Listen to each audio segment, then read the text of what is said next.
isa sa mga hinungdan sa panag-away sa mga mag-igsuon.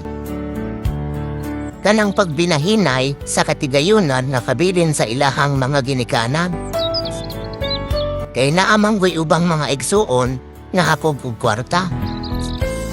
Ilabinag sa iyahan na kapangalan ang titulo sa katigayunan.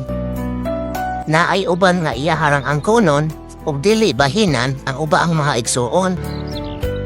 Naay mga igsuon nga nagapailob lang kay lagi dili gusto og samok. Naasay uban nga muriak ang tud moabot sa panaglalis ug dili pagpinansinay. Diha na magsubod ang pagkabungkag sa managsuon. Maunay ginaingon nga kung makaigsuon gani kaging anak, aw dawat-dawat na lang. Dili man napo ni ginatanan pero nahitabo sa uban.